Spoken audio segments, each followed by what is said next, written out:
આજરોજ હિન્દુ નિજામા સમાજ તરફથી સમૂહ લગ્નનું આયોજન કરવામાં આવ્યું છે.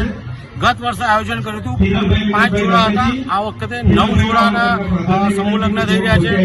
સાથે સાથે સમાજમાં એક મેસેજ એવો મોકલવો છે કે જે ખોટા ખર્ચા થઈ રહ્યા છે એ ખોટા ખર્ચા ના થાય.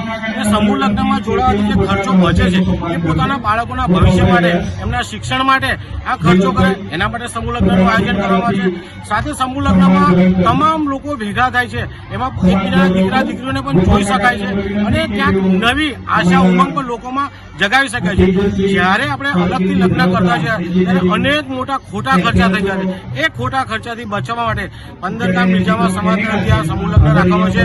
આવતા વર્ષે પણ છે, અત્યારે 10 જોડા છે. અમારી આશા એ છે કે આવતા વર્ષે 50 જોડા હોય અને તમામ લોકો ખોટા ખર્ચાથી બચે તેવી અમારી 15 ગામ નિજામા સમાજ તરફથી. જી અર્જુનભાઈ, તમે આજના યુવાનોને શું મેસેજ આપવા માંગશો? આજના યુવાનો જે રીતના લગ્ન કરવા માટે થનગની રહ્યા છે સારી બાબત છે, પરંતુ ખોટા ખર્ચા કરવા, ખોટા ખર્ચા એટલે નકામા ખર્ચા, એ ખર્ચા બચાવવા જોઈએ. બચાવીને પોતાના બાળકોના ભવિષ્ય માટે, એમના શિક્ષણ માટે આ ખર્ચા કરવા જોઈએ એવી યુવાનોને હું માંગ કરું છું. આપનું નામ અને પરિચય? અર્જુનભાઈ દેવાભાઈ નિઝામા, 15 ગામ હિન્દુ નિઝામા સમાજના પ્રમુખ. જી અર્જુનભાઈ, આજરોજ યોજાયેલ સમૂહ લગ્ન વિશે તમે શું કહેશો? આજરોજ યોજાયેલ બીજા સમૂહ લગ્ન વિશે અમારો કન્સેપ્ટ એ જ છે કે સમૂહ લગ્નમાં દીકરા દીકરી પરણાવો અને સારું શિક્ષણ, ઉચ્ચ શિક્ષણ આપો.